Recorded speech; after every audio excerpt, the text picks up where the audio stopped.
പക്ഷേ ഇത് കുറച്ച് പേരൊക്കെ എഴുത്തുകാരും രാഷ്ട്രീയക്കാരെയൊക്കെ ഇതായിട്ട് ഫേവർ ചെയ്യുന്നുണ്ട്. പല ഐഡിയ ഉണ്ടെങ്കിലും അവർ എഴുതത്തില്ലെന്നല്ല, അവർ ഞാൻ വായിച്ച് ഇഷ്ടമുണ്ടായിരുന്ന ഒരു എഴുത്തുകാരി പേര് പിന്നെ അവരുടെ അടുത്ത് ഒരു ടോക്ക് കേട്ടപ്പോൾ അവരുടെ സ്റ്റേറ്റ്മെന്റ് എനിക്ക് മനസ്സിലായി.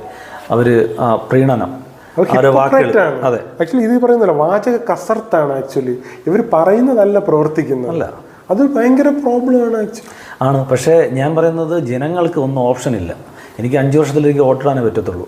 ഇയാൾ ശരിയായിട്ട് ഭരിച്ചില്ലെങ്കിൽ എനിക്ക് താഴെ ഇറക്കാനുള്ള അധിക കഴിവില്ലല്ലോ. അതൊന്ന്. രണ്ടാമത് ഇവർ ഇങ്ങനെ കൊടുക്കുന്ന കാര്യങ്ങളും പല കാര്യങ്ങൾക്കും അവൻ്റെ ജീവിതം മുന്നോട്ട് കൊണ്ടുപോകണമെങ്കിൽ ഈ അധികാര ഇതിൽ കൂടി കടന്നേ പോകാൻ പറ്റത്തുള്ളൂ. പിന്നെ ഇവരെ പിൻപറ്റിയുള്ള ആൾക്കാരുണ്ട്, അവർ കൂടെ നിർത്തുന്ന, അവർ അധികാരത്തിൻ്റെ ആ ഒരു ശക്തി കൊണ്ട് അവർ കൂടെ നിർത്തുന്ന